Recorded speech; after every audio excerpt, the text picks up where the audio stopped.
The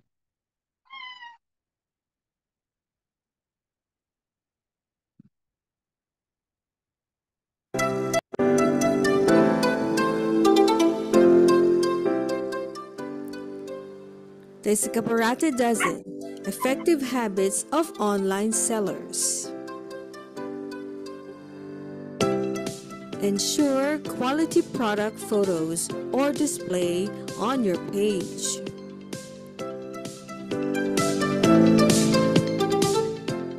Keep your page updated, new products or service, design, and any new business information.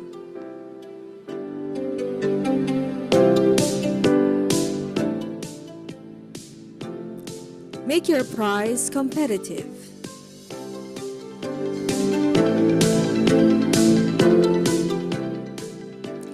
Advise Escaparate immediately of changes. Reply promptly to calls, text, and email messages. Respond immediately to complaints or queries. Promote your Escaparate page by forwarding to friends using social media.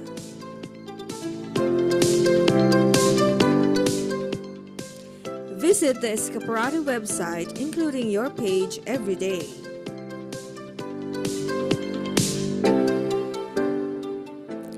Ask for feedback or reviews from satisfied shoppers and post them on your page. Deliver your commitment.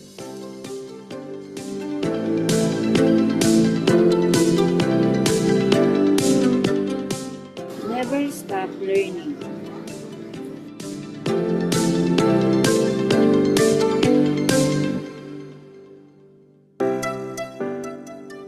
Pray and do not give up.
Po, tayo manalangin sa ngalan ng Ama, ng Anak, ng Espiritu Santo. Amen. O aming Panginoon, ang pagsasama namin dito ay aming nahandog sa iyo upang ikaw ay pasalamatan. Ibayan mo kami at aming mga tagapagsalita upang maging refleksyon mo at ang iyong pagmamahal sa amin. Salamat sa iyong presensya na nagdudulot ng saya sa aming mga puso at kaisipan.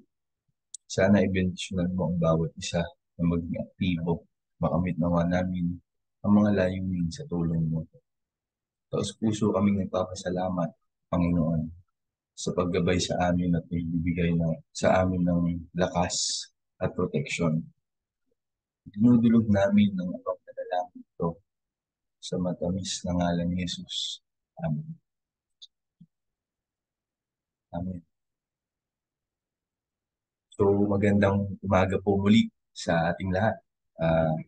Kumusta ang kalusugan, Ryan Sinusitis, kasama po ang ating mga UST doctors. Alam ko po na sa 22 participants na ito, halos karamihan na nag-confirm po na dadalaw ay brown out sa kanilang lugar. And then nagkakaroon po ng abala sa kanilang internet connection. Kaya po hindi po sila makakadalo. Kumbaga nag-advance notice na po sila. Gawa nga po ng bagyong Egay. Ako po ay ginising ng isang malakas na ampas ng hangin na may kasamang ulan po. So keep safe po everyone at maraming salamat po sa 22 participants na nandito sa ating health forum. Hello din po sa ating mga UST doctors. Ngayon po, bago po tayo magpatuloy ang aming mga session reminders, laging paalala sa inyo,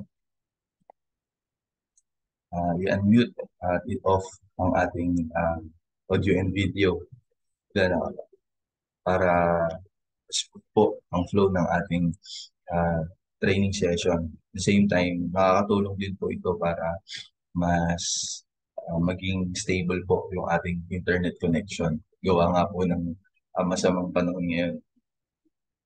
Ikalawa po ang ating chat box emoticons. Feel free po na mag-comment or mag-type ng ating mga questions sa ating chat box. Once na open na po ang ating Q&A, ay babasahin po ito after po ng ating talk ng ating mga UST doctors. Pwede rin po magtaas ng kamay, pumalakpak at pusuan ang ating mga speakers. Bibigay ng talk ngayong umaga. Ikatlo po ay ang notebook and pen. Ilista, itala ang mga importante na gusto nyo pong balikan. Kumbaga, wow, ito po pala yun. Ilista po natin para at least ating mabalikan. At ma-share din po natin sa ating family and friends. Ikaapat po ang group chat. Ayan po, hindi kahit ang lahat na i-open po ang ating camera. After po ng training session at before po matapos ang ating training session. Ikalima po ang feedback, no certificate po. Ito po ay pinapadala po after ng ating training session sa ating nabuo na GC. So, muli, ang ating feedback ay kailangang sagutan upang mabigyan po tayo ng ating soft copy ng ating certificate po. At ang ikauli, ka-anim, questions and concern po. Outside naman po ito sa ating training session sa ating Scoparati Gabay Academy. Kung meron po mga katanungan patungkol sa inyong mga online stores or kailangan ng updates, ay huwag pong mag-atubili na i-message po ako sa aking FB Messenger. Ayun po. So, ito naman po yung ating nag-schedule sa buwan po ng June and July 2023. Kung saan, ito po yung mga naging topic. Voice of Customer, ang una kasama si Ms. Len. At Marketing, Identifying the Market po. Kasama po si Ms. Karina. At ang nito pong huli, yung July 12, nakasama po natin si Dr. Mark. Actually, dalawang Dr. Mark ang kasama natin dito. Si Dr. Mark Cabanyero at ang naging moderator at si Dr. Mark ang Mejia ang nagbigay ng talk para po sa topic na kumusta ang kalusugan, dengue. At ang nakadilaw po ang kumusta ang kalusugan, sinusitis. Ngayon po yan, abangan po, ipapakilala natin ang ating resource speaker at ang moderator po, maya-maya lamang po. Ito po yung proof ng ating natapos po na kumusta ang kalusugan dengue. Kung saan, ayun po, sa kanan, bahagi, yung group shot. So, halos kalahati ang naka-open at ang naka-open. So, later, bago matapos, it's better na i-open ang ating mga camera. Ito po yung iba po, kumbaga yung ibang highlights. Ano yung dengue, kung saan isang sakit na galing sa mikrobyo na nananahawa sa tao sa magitan ng kagat ng lamok na may Aedes. Ayun po. Din po yung mga sintomas. Ano-ano yung mga sintomas ng dengue. Isa pa po yung paraan ng pagkalat ng dengue. So, ito po. Sa ngayon ay kung gusto niyo pong balikan ito ay open po yung ating YouTube account ng Gabay Academy. Type lang po yung Gabay Academy sa ating YouTube. At doon niyo po makikita yung mga natapos po na training sessions.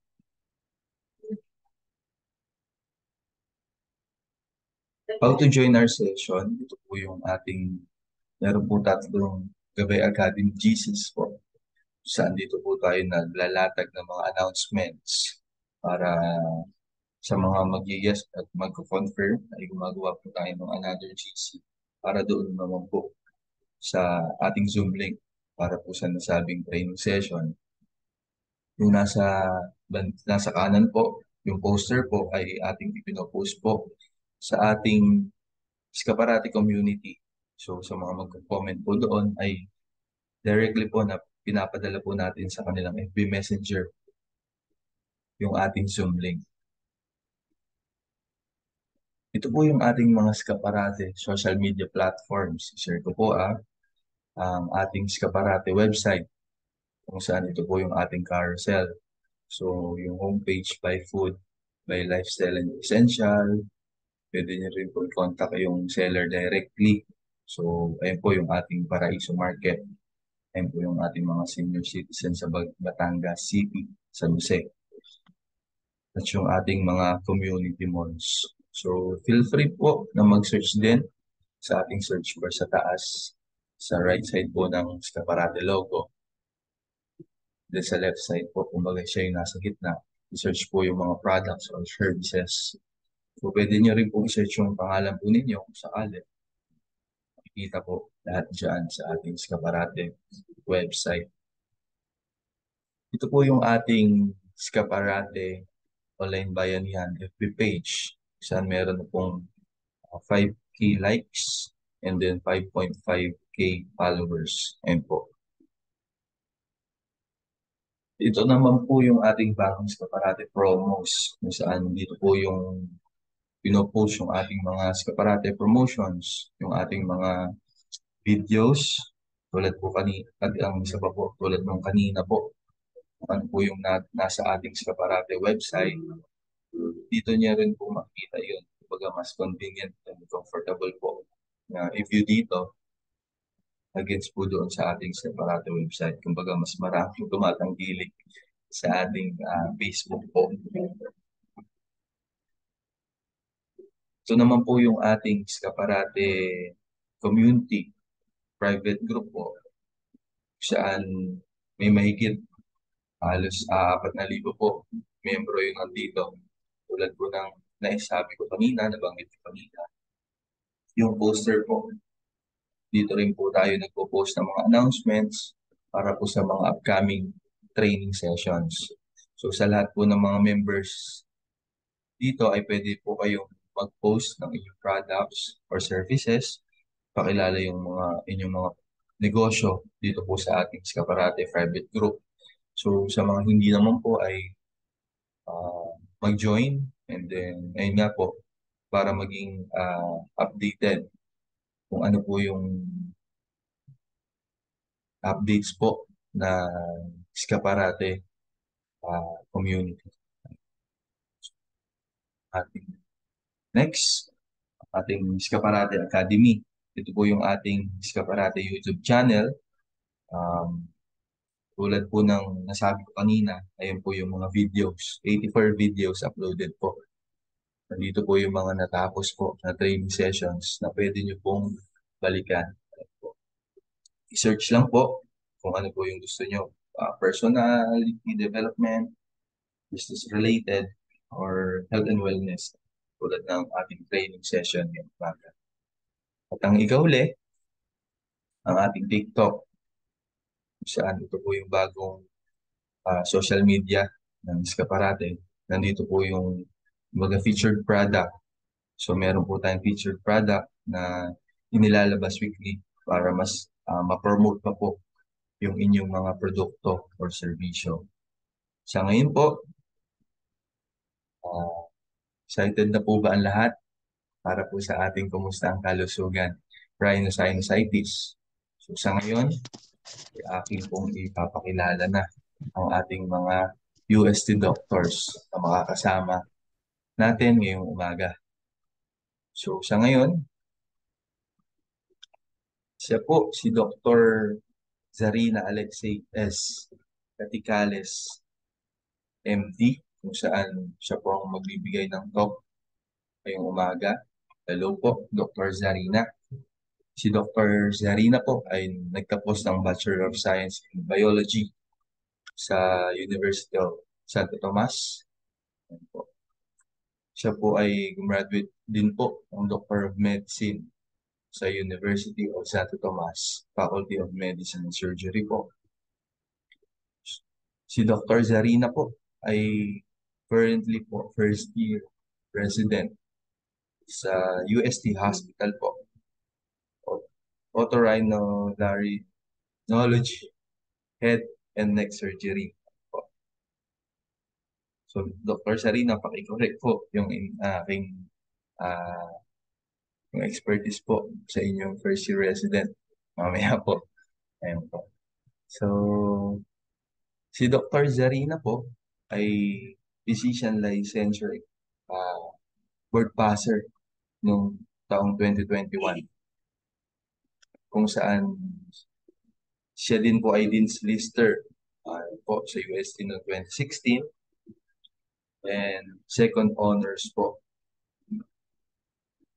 no kanyang sa secondary po sa Miriam College noong 2020, 2012. Medyo mahina po ang aking internet. At ito naman po, ayan, lagi po nating kasama din ang ating Dr. Maria Piedad Arnatividad, MD. Mas kilala po sa tawag na Doktora Pichi. Siya po ang ating moderator ngayong umaga, kung saan si Doktora Pichi po ang current chair ng Department of Medical Education and Research ng University of Santo Tomas Hospital. Hello po, Doktora Pichi. Good morning. Maulang Good morning. umaga. I'm back. Opo. Good Good morning po. po. Gusto ko mag-thank you kay Mark ha. Si Mark kasi pag di ako available, siya talaga yung nagsi-step up tapos nagti-take over. Thank you so much, Mark. So ngayon nandito ulit ako available. As of this moment, kasi meron akong pasyenteng procedure, baka mamaya tawagin ako kaya si Mark naka-standby ulit. So ngayon, sorry na lang dun sa mga medyo mahina yung connection sa internet. Oo, kasi alam mo naman yung nagbabagyo. Pero sa ngayon, magandang makinig tayo sa isa sa mga aking mga alaga, no? Yung mga trainee sa UST, mga alaga ko yan eh. Na magsasalita tungkol sa rhinosinusitis. Translation, sipon. Yun lang yun. And dahil sa umuulan, madalas nakakulog tayo sa loob ng bahay. Kung may rhinosinusitis, madaling makahawa sa iba. So, maganda yung mas madagdagan yung kaalaman natin tungkol sa rhinosinusitis. Sar, are you ready? Hello po, good morning po everyone. Yes. Naku, Sar, may echo ikaw. Yan. Hello po, good morning po. Sige, Sar. Go ahead. Ay, sandali. Nag-stalk ako sa Facebook. Kaka-birthday mo lang, ano? Belated happy birthday. Thank you po, Doc. Stalker. Go ahead, Sar. Take it away. You can share your slides. So, magandang umaga po sa lahat ng mga ngayon sa Lay Forum na ito. Okay, so bago ako magsimula, gusto ko lang po magpasalamat sa nag-imbita sa department namin para mag-discuss no, regarding chronic or rhinosinusitis no, in general. Kasi isa to sa mga karaniwang sakit talaga na nararanasan ng mga Pilipino. Especially kapag sa OPD namin dito sa UST, marami po tayong mga pasyente na ang reklamo nila ay yun nga, baradong ilong, may sipon. So, sa lahat ng mga nandito, salamat po no, sa pag-participate at sana matutunan kayo no, sa aking lecture. Okay. So, introduction din po, ako po ay isang resident ng ENT. Sir, bigkas ng otorhinolaryngology, no? In short na lang po, ENT or ears, nose, group. So, ang specialized sa ears, nose, throat, head, and neck po, ng mga sakit. Sir, may echo pa room ninyo? Or does somebody else have yung parang open Zoom? No naman. Ikaw lang? If somebody else is on Zoom, kasi How pwede about now po, Doc? mute. How about now po, Doc? Okay na po. Okay. Okay po. So, share ko lang yung slide ko. Okay, so rhinosinusitis. So, unang-una, ano ang rhinosinusitis? So, tulad nga ng sabi ko, ito ay isang karaniwang sakit, no? Pwedeng bata, no? Kahit matanda, magkaroon nitong karamdaman nito. So, ano ba nga ba ito? Ito inflammation o pamamaga ng ilong at ang inyong sinuses. So, maaaring ito ay may sipon, kayo ay may sipon, barado ang ilong, pananakit ng muka, and meron ding mga taong nagrereklamo na parang nanghihina yung kanilang pang-amoy, ang paghihina o pagkawala ng kanilang pang-amoy. So ano nga ba ang major symptoms nito? Tulad na sabi ko, kapag kayo ay nakakaramdam ng sipon, no? More on malapot na sipon ito, no? And then minsan may kulay siya, pwedeng kulay berde o dilaw, o minsan and most of the time pala kasama ng pagsisipon ay yung may baradong ilong. Yun yung pinaka-importante sa lahat kasi ang rhinosinusitis ay minsan napagkakamalan na allergies, no? O allergic rhinitis. Pero yung dalawang pong yun ay magkaiba na i-explain ko mamaya. So kapag kayo may baradong ilong or may sipon na malapot, kulay berdeng o dilaw, or minsan nakakaramdam kayo ng parang pananakit sa pisngi o sa ulo, kasama na rin doon ang headache, okay? Ang pagbawas ng or pagkawala ng pang-amoy, maaaring kayo ay may rhinosinusitis. Okay, so ito yung mga, itong table na ito ay papakita ng iba't ibang mga simptomas na pwede nyo pang maramdaman. So ang pinaka-importante po sa mga simptomas ay tulad ng mga binanggit ko kanina, as well as minsan, no, fever din. Okay? So, ang minor lang or yung mga hindi masyadong nagpapakita na talagang rhinosinusitis ang simptomas ninyo, ayun nga po, yung may baradong ilong, tapos biglang may sakit sa ulo or headache, okay? Or may pagkabaho ng hininga, minsan napapagod, mental pain o masakit ng ngipin, may ubo, and then meron ding sakit sa tenga. Okay?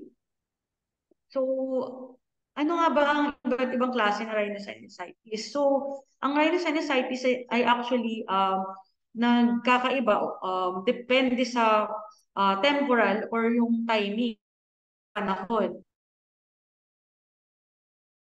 Maaring acute or chronic. So, acute rhinosinusitis, ibig sabihin nito, ay ibig sabihin sa maikling period lamang. So, ito ay umaabot ng less than 4 weeks or 4 na linggo.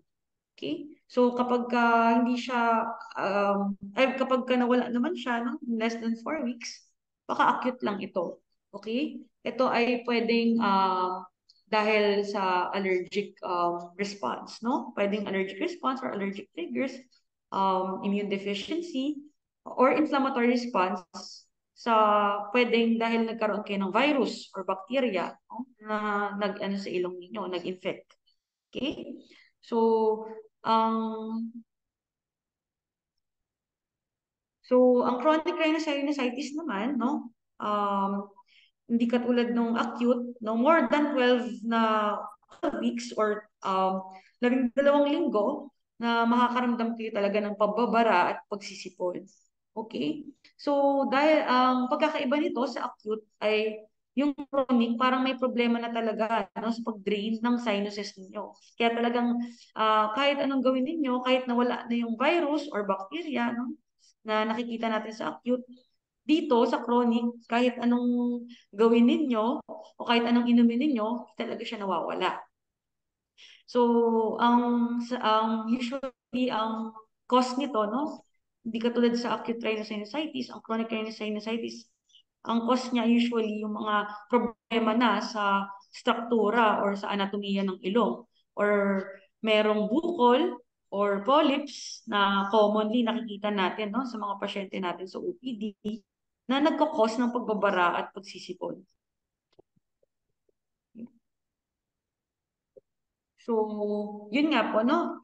Itong slide na ito ay para sa mga pasyente na tulad ninyo na para ma-explain sa inyo na iba po ang allergic rhinitis at rhinosinusitis. Okay?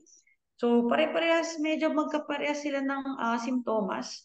Pero ang difference nitong dalawa ay sinasabi kasi minsan ng mga pasyente namin sa OPD, no, na in-explain namin after. Sinasabi nila na may allergic rhinitis kasi, doc, ganyan. Pero yung simptomas pala niya, malapot na sipon, no? Tapos masakit yung pisngi. Pwedeng magkahalo, pero magkaiba sila, okay? So, ang allergic rhinitis, okay, more on meron ka talagang trigger or meron talagang nagkukos na parang nalanghap ninyo na allergen, ang natawag, kung tawagin, allergen ang kung tawagin. Kapag nalanghap niyo yun o na-expose kayo doon, tsaka kayo makakaramdam ng simptomas. So, yun yung pinaka-importante sa lahat. Unang-una, dapat may presence ng allergen o ng trigger. Tapos after no, ang common talaga no, na nag-differentiate from rhinosinusitis at allergic rhinitis ay yung pagbabahing or sneezing. Tsaka runny nose, pangangate, no? Kumbaga allergic talaga siya, no? Makate, nagluluha kayo, no? At saka yung sipon nyo more on talagang clear lang siya tapos runny. Okay? Tapos nangangati kayo. So, ganun ang allergic rhinitis. Samantalang yung rhinosinusitis, maaaring pwede rin kayong merong malabnaw na sipon, no? Pero ang ano niyan is talagang baradong ilong ninyo, mabigat sa pakiramdam. Okay? Tapos minsan nawawala na talaga kayo ng pang-amoy. Okay? Yun yung difference silang dalawa. So, ang acute rhinosinusitis, dahil alam nyo na siya yung pagkabarado ng ilong, may malapot na sipon, pwedeng may kulay, pwedeng sobrang may kulay, or minsan bumabaho din yung sipon, tapos sobrang tagal niya. Okay? So, ang acute rhinosinusitis ay pwedeng ma-differentiate into viral or bacterial. So, importante rin itong slide na ito dahil karamihan ng mga Pilipino, no, porket meron silang sipon o ubo, iniisip na nila na kailangan na nila ng mga treatment na hindi naman kailangan pa. Okay? So, sa viral rhinosinusitis kasi, mas maikli yung ang durasyon nito, no? So, usually, it lasts for 3 to 5 days lang o 3 hanggang 5 araw. Okay? Tapos biglang mapapansin niyo na medyo humihina na yung simptomas, tapos gumagaling na kayo. So, more likely viral yan. Okay? Tsaka more on, hindi lang sipon at ubo yung, sipon or pagkabara ng ilong yung mararamdaman, systemic din siya. Meaning, sa buong katawan ninyo may nararamdaman talaga kayo. So, ganun ang viral rhinosinusitis. Okay? Tapos yung sipon ninyo, minsan talaga matubig lang siya or transparent. Tapos yung common cause nito, no, or yung common colds kung tawagin, ay yung rhinovirus, influenza, tsaka yung ano ngayon, yung sikat niya, no, yung SARS-CoV-2 or yung COVID-19 infection. Okay? So, ang bacterial rhinosinusitis naman, usually ito, no, mas matagal talaga siya, no? Kapag ka nakikita nyo mas matagal na siya ng well, maikli pa yung 5, no? Pero yun yung sinasabi sa guidelines. Pag mas matagal na ng 5 o hanggang 7 araw, pwede mo na siyang i-consider na baka mga bacterial na siya. Ang problema kasi sa bacterial po, ay minsan kinikailangan talaga ng gamot para tumigil siya. Hindi katulad sa viral, okay? Which I will explain ko mamaya. Okay, usually, no, sa bacterial, nag-iiba na talaga yung kulay ng sipon. Minsan nga may amoy na siya. Minsan lumalala pa siya, nagsiswell na yung ilong ninyo, nagkakaroon na talaga ng infection sa sinus na hindi na tumitigil. So, ang common bacteria nito ay ang Streptococcus pneumoniae. Okay? Tapos, dahil alam nyo na, no, ang pagkakaiba ng dalawa, bakit importanteng malaman yung pagkakaiba nitong dalawa? So, yun nga po, no, magkaiba kasi sila sa iba yung treatment nila or management namin sa inyo. Okay, kapag pumunta kayo sa OPD, tapos nagpakita kayo na, doktora, 2 days pa lang naman yung sipon ko, ano naman siya, clear naman siya, pero parang feeling ko kailangan ko na ng antibiotic. So, ayun, so magiging iba or magpapayuhan namin kayo na baka kailangan lang talaga ng symptomatic relief. So, sa viral rhinosinusitis kasi, more on symptomatic relief lang tayo, okay? Yung nire-reseta namin gamot dyan, more on ina-address natin yung symptoms lang. No? Hindi kailangan ng antibiotic. Hindi katulad sa bacterial rhinosinusitis, lalo na pag matagal yan, no? Minsan tumatagal yan ng more than 2 weeks. Ang tinatawag natin yan, no, sa medical term is double sickening. Kumbaga, parang akala mo gumaling ka na, pero after ng isang day, bigla nang lumala talaga yung sipon ninyo o nagiging nag-uubo kayo, marami nang masyadong sipon, no, na pumapasok na maano na siya dun sa likod ng lalamunan ninyo. Tapos akala nyo may plema kayo or may pneumonia na kayo. Okay, so kapag ganyan na, no, yung pakiramdam malala na talaga, baka kailangan nyo na ng antibiotic pagka ganon. Okay? So, dapat usually, no, bago kayo magpa-reseta or kasi maraming Pilipino din talaga, no, hindi ko alam paano nakakakuha talaga ng antibiotic tapos sila. Kung ano, para maiwasan natin, no, educate lang kayo na pagka within 5 days lang yung symptoms, hindi ibig sabihin yan kailangan ng antibiotic. Kaya nga importante na magpakonsulta kayo sa doktor para sila yung tumingin sa inyo at mag-advise sa inyo na baka kailangan nyo nga talaga ng reseta. Okay?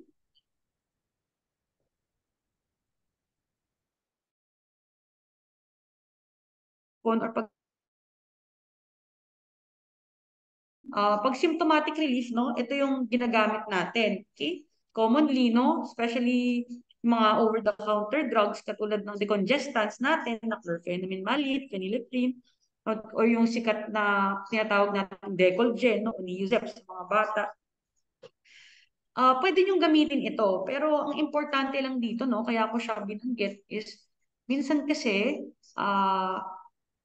yung iba, no, inom ng decongestants or gumagamit ng decongestants. Pero kasi, no, gusto ko lang ano sa inyo, ipayo sa inyo na hindi kami masyadong nag-a-advise na gumamit talaga ng decongestants. Kasi meron tayong phenomenon or kung tawagin, no, kapag sobrang tagal niyong gumagamit ng mga ganyan, hindi na siya nag-eepekto. Okay? Hindi na siya nag-epekto at minsan mas lumalala pa yung simptomas ninyo. Lalo kayong nagkakaroon ng baradong ilong at nagkakasipon. Okay? So, may ganong effect ang decongestants. Kaya kami sa OPD namin, no, as an ENT, hindi kami masyadong mahilig sa decongestants unless kailangan nyo talaga. Pero kapag nagreseta kami niyan, no, usually 5 to 7 days namin nire-reseta yan. Hindi na namin pinapatagal yan ng more than a week. Actually, 7 days is already long for us. Kami, 5 days, no, would be good enough kapag kailangan lang talaga. And then NaCl or nasal solution or spray, no? Yun yung Salinase, no? Yung mga sikat na Salinase or flow sinus care. Wala akong restriction dito, no, sa ginagamit na to kasi panglinis lang naman talaga yan ng ilong. Pero magkaiba yung dalawang yan, no, in terms of effect, no? Especially kapag alam mo yung sakit mo, no? Especially if acute or chronic yan, may mga nasal irrigation na mas maganda para sa inyo. Pero kung magpapalinis lang naman kayo ng ilong or para dun matanggal yung sipon ninyo, okay naman ang NaCl nasal spray.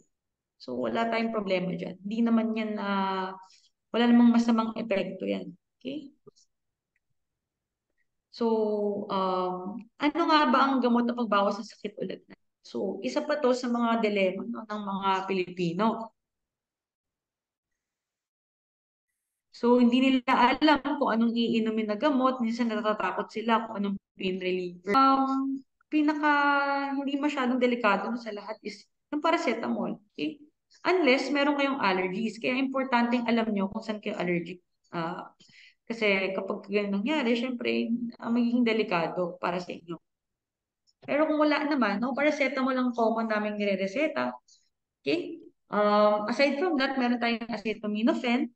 Tapos meron din tayong mga NSAIDs or yun yung tawag no sa in general no. Kasama dito ay yung ibuprofen no, yung sikat na ibuprofen tsaka mefenamic acid. Okay? Wala naman pong masama dito no. Pag nireseta ito, usually every 6 hours pagka pain reliever ang tinutukoy natin. Sa amin sa ENT, every 6 hours yan for pain relief. Tapos dapat kahit pa paano, no, may laman ng tiyan. Kasi minsan nagiging acidic or masama yung epekto niya sa tiyan. Okay? Pagka hindi kayo, or wala kayong kinain, no? Or walang laman yung tiyan. Kaya usually sinasabi namin na after meals, uminom kayo. Okay? Usually every 6 hours po ang agwat. Okay? Pero meron po tayong na every 12 hours din, no? Tulad ng celecoxib na hindi ko pala nabanggit dito. Pero kung ano yung reseta namin, yun yung sundan ninyo para ma-explain sa inyo, no? Kung kailan nyo talaga dapat iniinom yung gamot.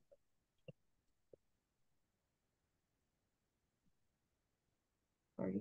Tapos, kapag meron tayong bacterial sinusitis, minsan ang gamot natin ay minsan kinikailangan na talaga natin ng antibiotic. So, ang common, no, or ang common na antibiotic na nire-reseta namin for bacterial rhinosinusitis ay yung Coamoxiclav. Okay? So, pero hindi naman ibig sabihin, no, yun lang ang may epektibo sa inyo. Depende talaga sa sitwasyon or sa kaso ninyo. Pero dapat, no, importante, ang doktor ang magre-reseta or magpapayo sa inyo na baka kailangan nyo na talaga ng antibiotic. So, yun nga po, no? Importanteng i-educate natin kayo na yung wastong paggamit ng antibiotic. Kasi may masamang epekto ito, no? Hindi naman yung iniisip yung allergic. Well, may mga taong allergic sa antibiotics.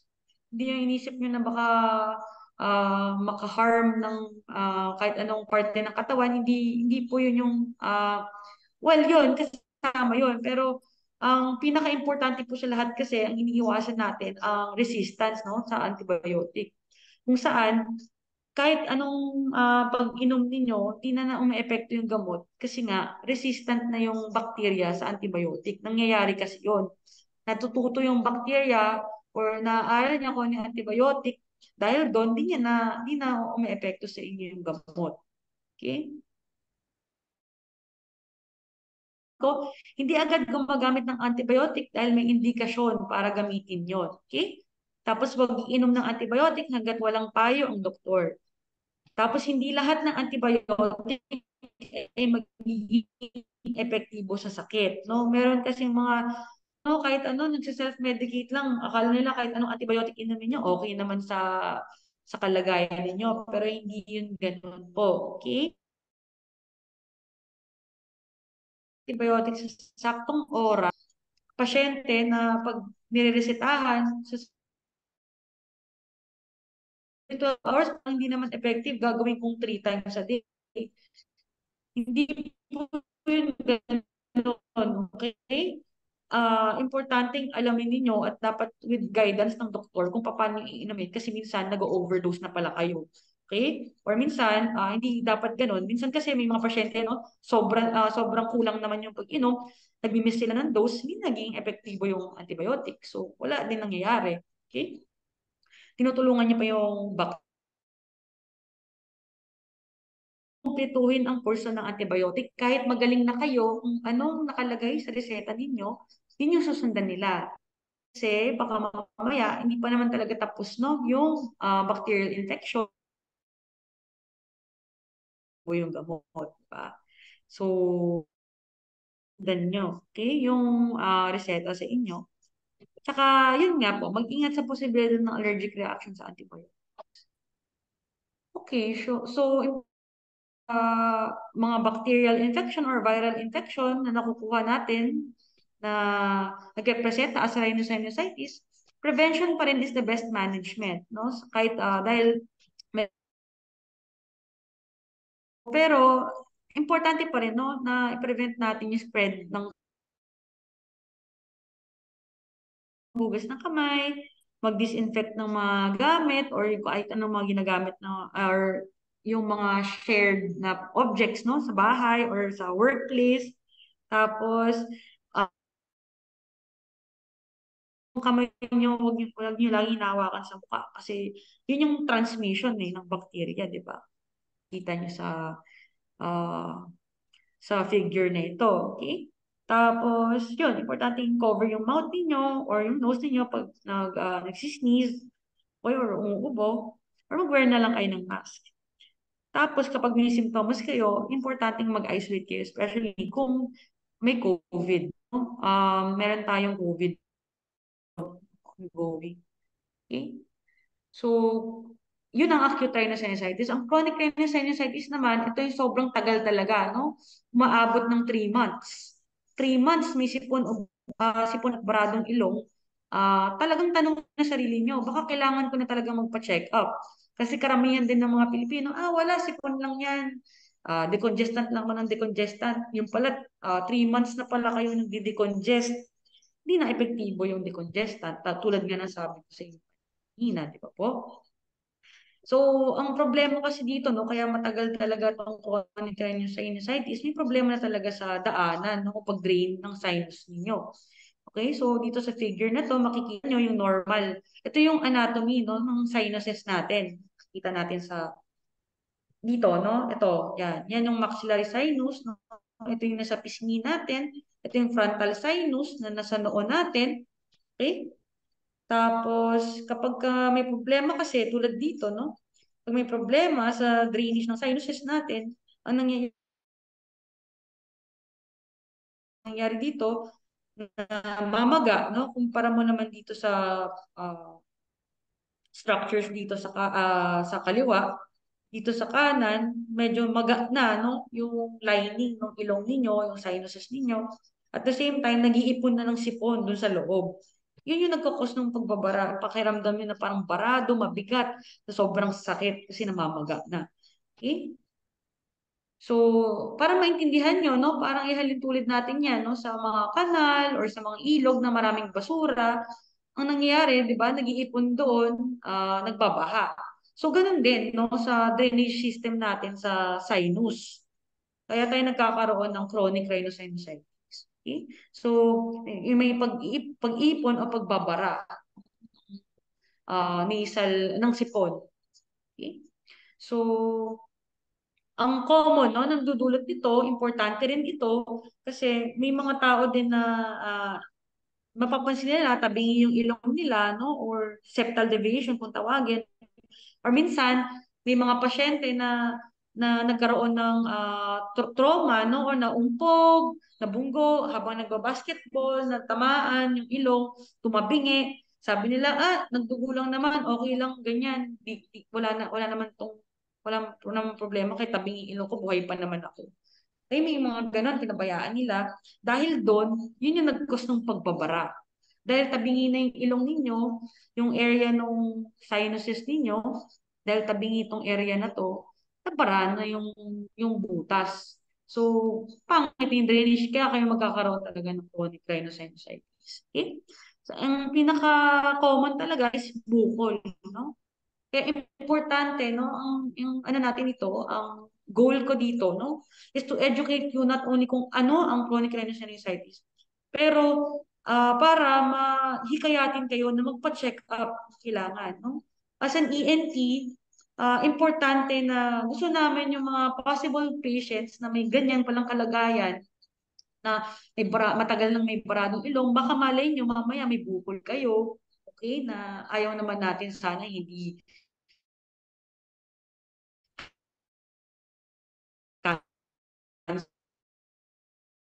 cancerous or malignant, no? Kailangan natin magpa-check up kayo sa akin. Okay? Huwag niyong hayaan na ganun lang kayo, especially if more than 3 months na. Okay? So, ano ba ang nasal polyps? Kasi karaniwan ng mga Pilipino, alam yung polyp eh. Nababanggit nga yung polyp eh. No? Ay, may polyp ata ako, ganyan.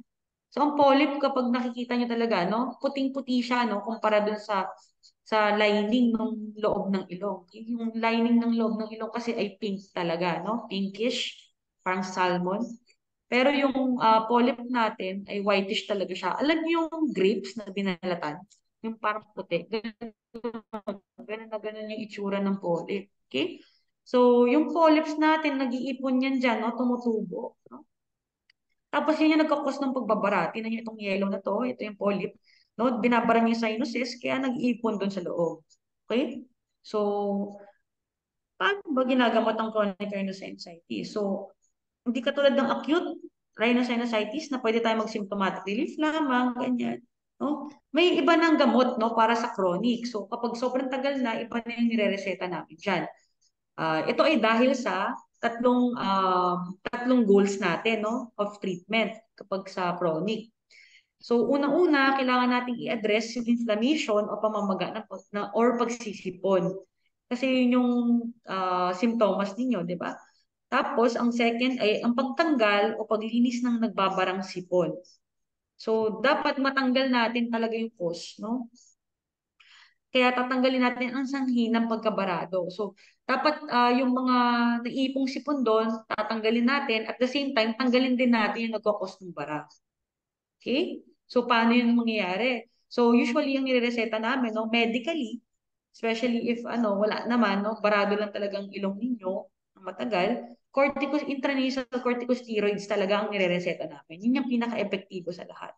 Okay, minsan kinocombine namin sa antihistamine for allergic component ng symptoms ninyo. Minsan kasi may allergic rhinitis ka talaga. Tapos magsasabay din sa chronic rhinosinusitis. Okay? So, corticosteroids intranasal, no? Yung ini-spray natin, no? Tinatawag natin Nisoflo or Avamys, yung mga common namin nire-reseta, no? Nasal spray, usually 2 sprays per nostril yan.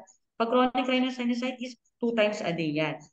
Usually 2 times a day yan, tapos usually tumatagal ng 3 months, no? Yung pag-inom. Kasi nga, chronic yan eh. So, hindi lang siya pwedeng panandali ang gamutan lang. Okay? Minsan, importante din, no? Kasama ng corticosteroid nasal spray, nagbibigay kami ng Flowsinus. Sa OPD namin, sobrang advocates kami ng Flowsinus or ng nasal irrigation. Kasi hindi lang siya naglilinis ng ilong ninyo, no? Tinatanggal talaga niya yung posibilidad na magkaroon ng bacterial colony na mag-i-infect, no, sa sinuses ninyo at magkakaroon ng future problem, no? At hindi lang pagbabara, no? Magkakaroon talaga ng mga complications na. So, very important to na adjuvant or parang kaakibat na management, no? Ang paglinis ng ilong. Okay, flow sinus care. Usually yung nireseta natin dyan. So, ang paggamit ng nasal douche or alkaline nasal wash ay important para sa taong may chronic rhinosinusitis dahil natatanggal nito ang nakabara sa ilong pati ang posibilidad na ma-infect o lumala ang simptomas. Okay, huwag niyo kakalimutan po yun. Okay. So, ayun. So, as an ENT head neck surgeon, so, nag-offer din kami ng operasyon, no? Especially if may polyps kayo or may bukol, okay, meron tayong mga operasyon, no, nagtatanggal talaga ng sanhi, nung pagkabara ng ilong. Okay? So, ito, no? Septoplasty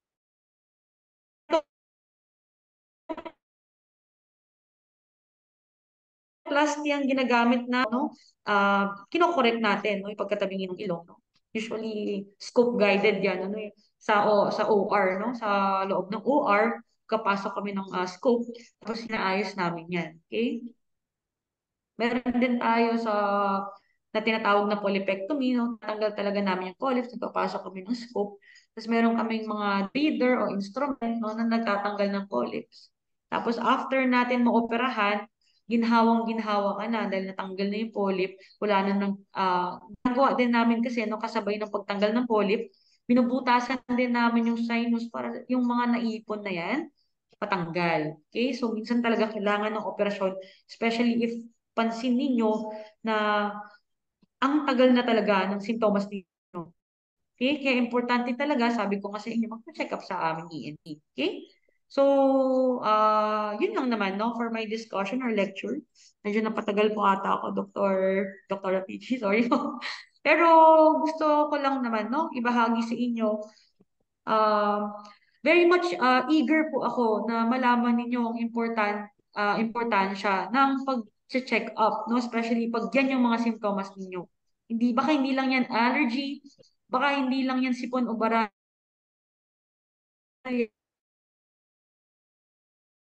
ng attention na life-threatening yan, no? Kaya importanteng magpa-check up kayo. Okay? Huwag kayong passive or hindi, huwag kayong, wala lang yan. Mga typical na Pilipino, pumupunta na, parang kahapon lang yung sakit, no? Okay? So, important talaga sa amin na turuan kayo na dapat aware kayo sa mga ganitong bagay. Okay? Yun lang naman Thank po. you. Thank you Thank very you. much, Sar. Kung meron kayong mga katanungan, pwede nyo ilagay doon sa chat box natin. Pero, Sar, gustong-gusto ko yung mga parang Pinoy sa lecture mo. No? I think yung pinaka-importante is wag basta-bastang uminom ng antis, no? Kasi malaking no tipon or kahit yung mga ubo ay kailangan ng antibiotic. At pag inom tayo ng inom ng antibiotic, yung mga germs na nasa katawan natin parang tumatapang lalo, nagkakaresistensya. At hindi na magiging epektibo yung antibiotic sa mga infection. So I think very, very important yon na sinabi ni Dr. Zar. Nag, yung unang nag-introduce ako si Sar, sabi ko yung rhinosinusitis, parang sipon lang. Medyo mali yun, ano? Kasi madaming ibang nai-involve doon sa rhinosinusitis, lalo na doon sa chronic. So again, no, yung acute, less than ilang weeks ulit yun, Sar? Usually, no, less than 3 to 4 weeks, depende sa Okay. reference. Pero basta more than 3 or 4 weeks na yan, hindi na yan acute. Okay? Yan. And Iba na. ito yung mga dapat talaga magpatingin na sa doktor, ano? Kasi baka kung ano-ano yung nakabara dyan. Correct? Yes po, Doc. Yes po. Ayan. Ito, may magandang tanong si Mark. Vicks for nasal congestion. Hindi lang sa nasal, lahat sakit ng ulo, Vicks. Sakit sa dibdib, Vicks. Oh, favorite natin yan, Vicks. Anong masasabi mo dyan, Sar?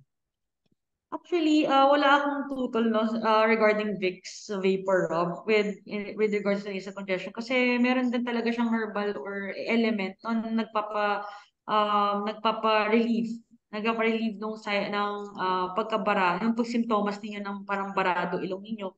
Pero isipin niyo na lang din po is wala na akong problema naman kung gamitin niyo yan. Wala naman ding harm, no? Pero ang gusto ko lang i-point out sa inyo is that hindi siya yung magiging treatment, no? Hindi yan yung magpapatigil ng sintomas na nararamdaman ninyo. Ano lang talaga siya, temporary lang talaga siya na parang kumbaga nakakatulong lang, no, sa pag-relieve, pero hindi siya yung nag-treat ng cause. Okay? Yun lang naman. Yan. May isa pang tanong galing kay Maria Teresa Dupaya. Same lang po ba ang postnasal drip at rhinosinusitis?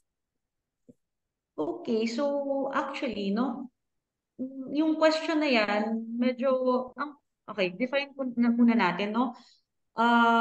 Rhinosinusitis kasi, no, is a disease, okay? Maria Teresa. Bali, ang postnasal drip po, hindi po siya sakit, no? More on symptoms yan. Okay? Ang postnasal drip, kaya siya tinawag na postnasal kasi may anatomy po. Sorry. Nose natin, yung ilong natin, ito po, di ba, nasa harap. I think, So, sorry, may you have a picture ako. slide na pwede mong ayun. Hanapin natin Yes. yung Yan, slide mo. Yan, this one. Okay. Okay, so post-nasal drip. So, ito po kasi ma'am, yung nasal cavity natin, no? Yan, hanggang doon sa may bandang patenga na. So, yun yung nasa loob, no? Yan yung nasal cavity natin. Kapag nagkakaroon kasi kayo ng sipon, no? For instance, may sakit kayo na rhinosinusitis, pag nagsisipon dyan sa ilong, kung titingnan nyo kasi yung anatomy ng ano natin, ng ilong, konektado siya papunta sa lalamunan. Kita niyo po to? Okay? Yan ang tawag natin dyan ay yung oropharynx or basta itong daanan papunta sa lalamunan. So kapag kunwari marami kayo masyadong sipon or baradong sipon, ay baradong ilong ninyo dahil nga ang daming sipon na naiipon dito, minsan tumutulo siya pababa dyan. Kaya tumutulo dyan sa likod ng lalamunan ninyo, yun yung nararamdaman nyo na parang makate, tapos parang may tumutulo, no? Post-nasal drip, yung tawag doon. So, kasama yan sa mga simptomas actually. Pero more on allergic type siya eh. Pero, hindi ko sinasabing allergic rhinitis lang yan, no? Pwede talagang ano yan, rhinosinusitis. So, sinasabi ko lang po, wala pong pagkakaiba yan.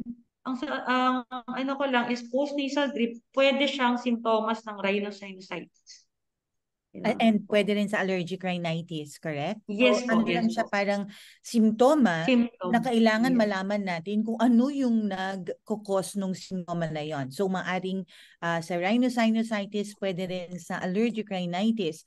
I think these two, yung mga sunod na questions, parang may relation nun. Kasi ang sabi ni Ma'am Arlene, ang asawa ko palaging may sipon na parang tubig. And then, sabi ni Ma'am Elizabeth, ito ba yung umaatake kahit anong oras? Minsan makaamoy ka lang ng di gusto ng ilong mo, bahing ka na ng bahing. So kasunod parang sinisipon ka na. So ano ba ito? Is this allergic rhinitis, rhinosinusitis? Okay, so ma'am, no, tulad no, nung slide ko kanina, no, kaya ako naglagay talaga nito. Yan yung mga questions talaga na favorite ng mga Pilipino, ng mga pasyente, okay? Uulitin ko lang po ulit, no? Sabi ko, ang allergic rhinitis meron tayong trigger. Meaning may nalanghap ka, may na-expose ka sa isang bagay, tapos after nun, nagbabahing ka na. So, yun yung allergic rhinitis. So, sabi ninyo, bigla yang umaatake kahit anong oras, minsan pag nakaamoy ng hindi gusto ng ilong. Okay? So, more likely allergic rhinitis po. Okay? Iba po ang rhinosinusitis. Ang rhinosinusitis, more on talagang consistent siya na pagbabara, hindi kailangan ng trigger. Okay? Marami pang cause yan. Alright? Ito pa isang yung nasa slide mo, no? Yung parang yung sipon na lumalabas sa allergic rhinitis, parang tubig, very malabnaw. Oo. Oo. Pero Hindi yung lang siya matubig. rhinosinusitis, oo, iba yung itsura. Oo, tapos makati talaga siya or parang iirita ka, yung parang hindi ka mapakali, no? Yun. Ayan, yan din ang sabi ni si Miss Melanie. Everyday, bahing ako ng bahing. Parang ano, more of allergic rhinitis, correct? Yes po. Okay. Na Sar, kung kunyari, alam mo yung meron kang ganun, no, episode na bahing ka ng bahing, maganda siguro na malaman nila kung ano yung nagti-trigger, no, para ma-prevent nila yung exposure nila doon. Ano ba yung usual na nagti-trigger ng mga bahing ng bahing? So, sa allergic rhinitis kasi na marami tayong triggers, no? Minsan allergen yan, um, minsan kasi, no, ang ano yan, usually mga dust mites, mga alikabok, no? Totoo yun, no? Ang alikabok nakakakos talaga ng allergic reaction yan kapag nalalanghap ninyo. Okay, so maliban dito, pwede rin mga malalakas o tatapang or masangsang hindi na tolerate no ng epithelium ng ilong ninyo kaya nagkakaroon ng pagsisipon. Okay, pwede rin itong actually material na gamit no, pero more on systemic na siya na response no, kasi minsan hindi lang sipon no, maramdaman yung pangangati din sa katawan. Okay, so yun yung dapat natin nagkakaroon kayo ng simptomas. Importante din sa lahat yan, no? Karaniwan kasi, no? Talaga sa selaga. So, maraming chemical maraming chemical na laman ng tobacco smoking. Okay, yung tobacco smoke. At ang daming posibilidad na talagang matitrigger ng allergic rhinitis yun kasi marami siyang chemicals na hindi ganun ka hindi hindi healthy no para sa lining ng ilong ninyo kaya nagkakaroon ng sipon. Kaya Ayun, and common din yan sa mga city, no? City life, sa mga nakatira sa city, kasi may mga butcho, kung ano-ano mga smoke, no? Na nalalanghap. Kaya hindi talaga, di hamak na, di nakakagulat na marami sa atin nagsisipon, no, talaga. Marami talagang triggers yan. May Okay? Pwede dalawang rin tanong. actually yung pets ninyo. Okay, Oo. that's why important na tinatanong din namin yung pet danders kung tawagin, no? Kasi meron silang mga furry, especially yung mga furry pals natin, no? Cats and dogs. Okay? Meron silang yung pet danders nila, yung isa pa yun sa mga triggers. So, kapag napansin ninyo nung nagkaroon kayo nung aso, no, bigla kayo nagkakaubo or nagpo-post nasal drip or nagsisipon, especially if katabi nyo sa gabi, mukhang allergic rhinitis po yan. Okay? Yan. So, tamang-tama. May dalawang tanong dito sa chat box Ako, about yung spray sa ilong. And you said kasi yung intranasal steroid.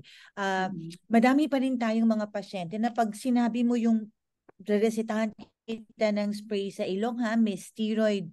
Yung iba natatakot kasi narinig yung steroid. So, ano na lang, Sar. Number Okay. 1, kailangan ba ng reseta ng doktor para sa intranasal steroid? Tapos harmful ba ito? Kasi steroid nga ito. So pwede nating sabihin to sa ating audience today. Opo. So actually, no, ang intranasal corticosteroid, no, minsan kasi yung iba, no, sinasabi nila kasi hindi naman basta-basta umiinom ng steroid.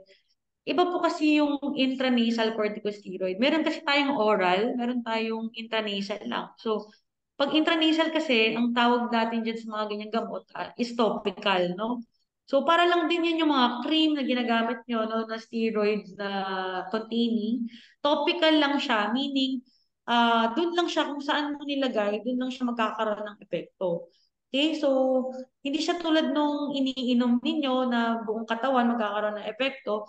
Ito, kahit gano'n nyo katagal gamitin, no, i-spray nyo lang sa ilong, doon lang siya nagkakaroon ng epekto. Okay, and wala naman pong masamang dinudulot ito. In fact, sa management namin, no, ng rhinosinusitis, especially yung sa mga chronic, talagang matagalan namin binibigay yan. Okay? So, ako, no, would advise na, of course, magpakita muna kayo sa doktor. Okay? At magpareseta ng intranasal corticosteroid. Okay? Bago kayo kumakain. Yun ang sabi ni Ma'am Arlene. Gusto ko nang ipa-check up ang asawa ko sa UST. Oh, yes po. Oh, very much Hanapin ko si welcome po kayo, doktora. ma'am, sa OPD namin. Ang dami pong ganyan ang problema. Bigyan natin ng solusyon yan.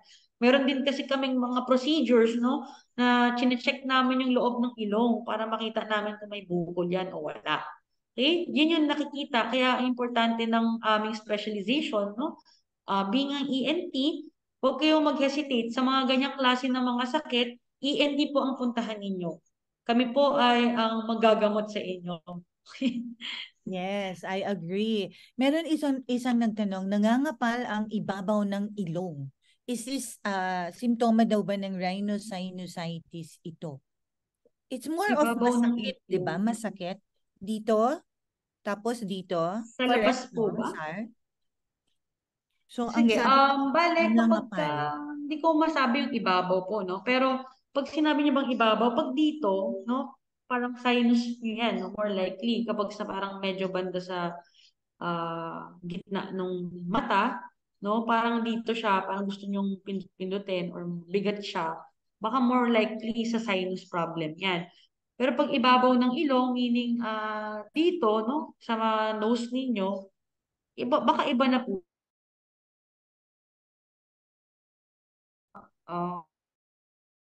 Days ago lang yan, baka mamaya or soft tissue infection or yung infection dito mismo sa gitna ng balat ninyo na baka kailangan niya na ipa-check ninyo. Eh, baka lumala yan. Yeah, so mas maganda kung hindi kayo sure, no, si Ma'am Maria Teresa, magpatingin na lang po kayo para at least Yes po. Kita makakampante. namin. Oo, makakampante kayo na kung ano lang yan, kung anong meron dyan. May tanong ako, Sar, additional. This is more for for the acute rhinosinusitis and rhinitis. Yung sinasabi, pupunta sa iyo yung pasyente, sasabihin, Dok, sinisipon ako at inuubo kasi nabasa ako ng ulan. Or Oo, so nalamigan ng madalas yan. aircon. Ayun, o kaya yung naligo ako ng malamig na tubig, yung mga ganon. So, bakit mas madalas nagkakaroon ng sipon-sipon pag ganito yung weather, no? Yung pag umuulan parate? Okay, so meron kasi tayong tinatawag din na depende yan Minsan kasi talaga nagkataon na umuulan, tapos meron talaga kayong infection or nagkaroon talaga ng rhinosinusitis, no? Pero minsan actually no, may nagko-cause din naman talaga ng yung mga temperature changes, yung yung mismong kalagayan ng hangin, humidity, lalo na sa atin, no, very humid yung Pilipinas. So medyo maraming water droplets, no? Parang kumbaga, parang tawag doon, malagkit, no, pakiramdam. Especially kapag gaganon, mas prone tayo actually magkaroon ng, especially if exposed ka talaga sa maraming tao, mas mabilis yung transmission, no? Ang sabi nga natin kanina, meron tayong ang mga bacterial or viral rhinosinusitis, no? Yung mga common colds natin, nakukuha yan via air droplets. Okay? So, minsan, pag sobrang tag-ulan, no?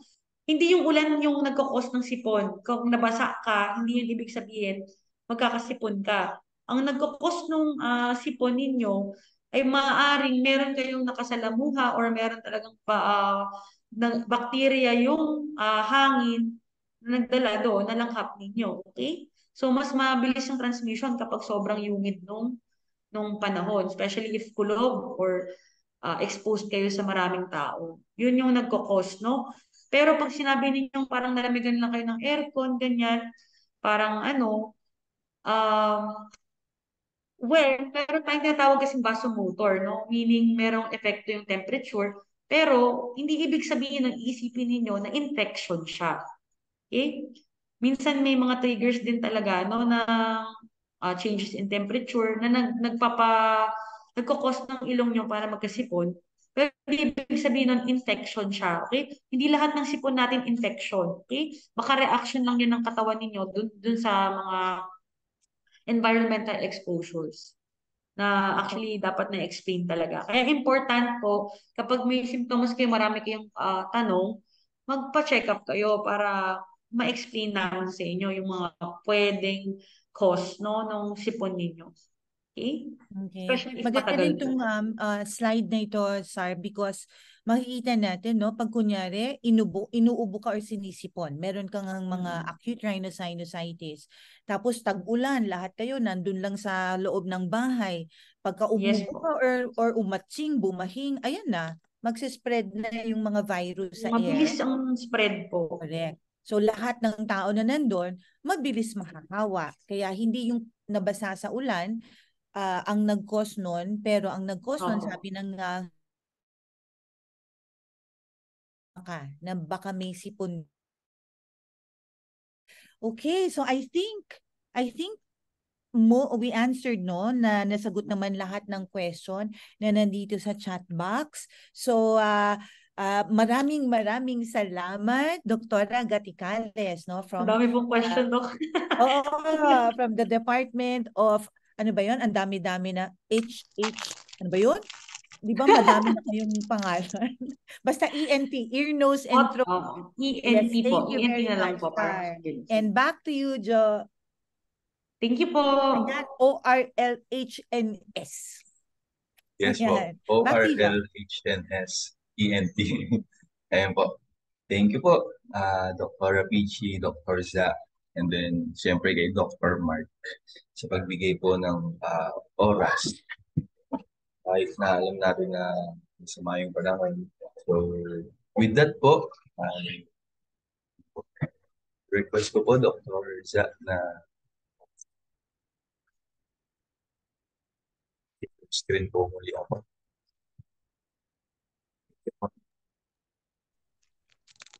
Mag-stop sharing ka para makashare si Jojo. There you go.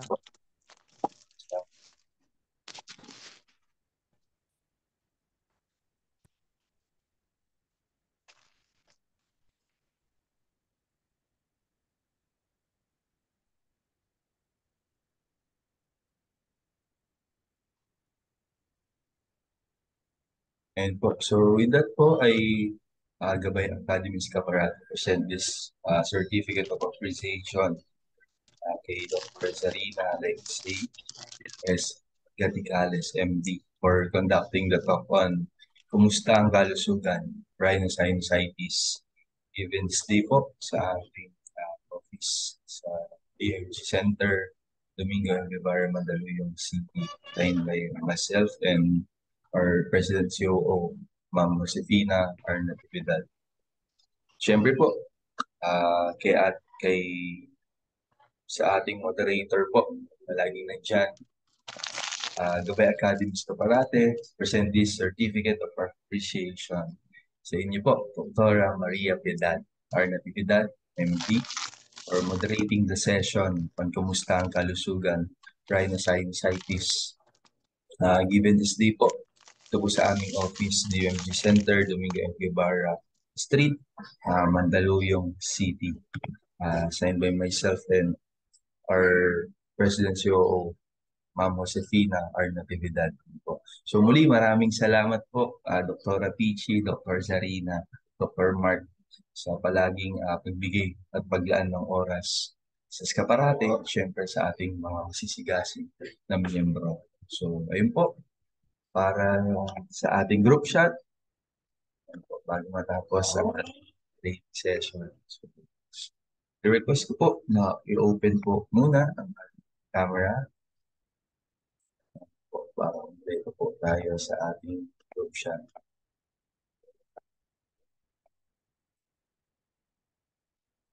Ako. 5, 4, 3, 2, 1. Smile po.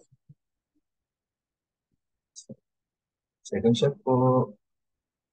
So, ganun ka. Ito po. 1, 2, 3. Smile.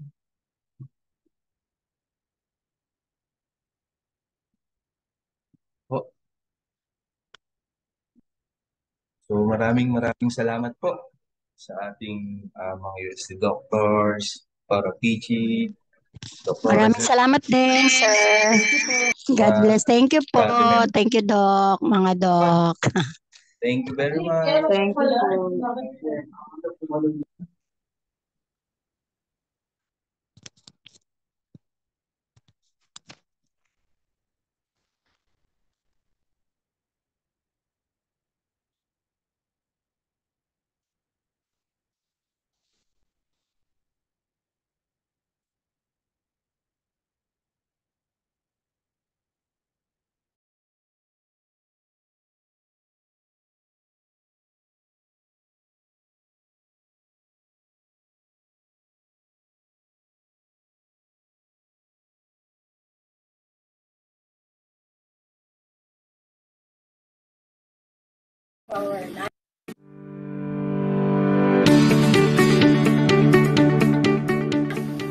This is the formula that we can use in all aspects of our life, in all areas.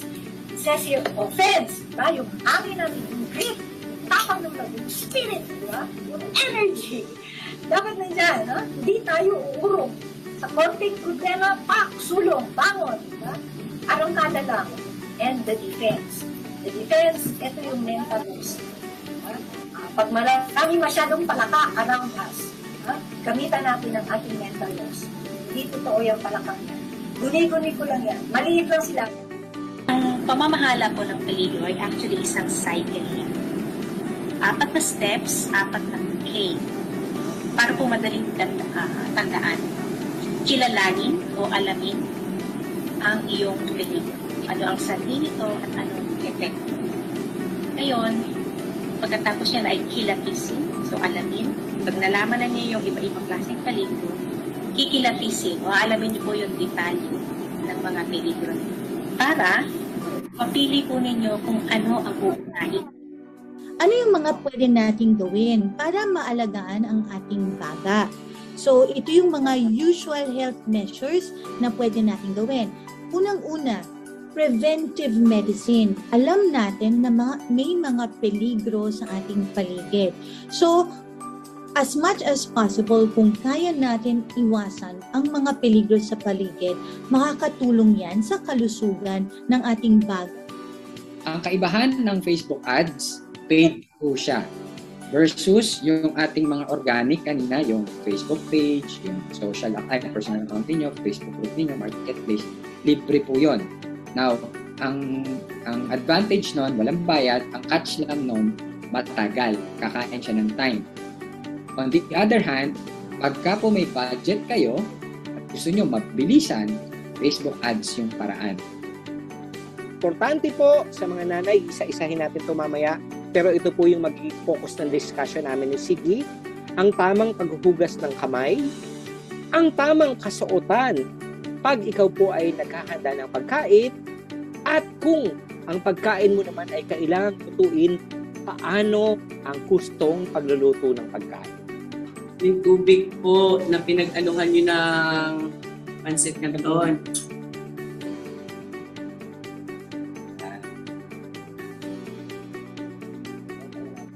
Okay, iwan po natin po sa camera ng 1 oras. Lagay nyo ng ganyan, hindi po siya mag-. Yan po ang art ng pagpapaganda ng pagkain.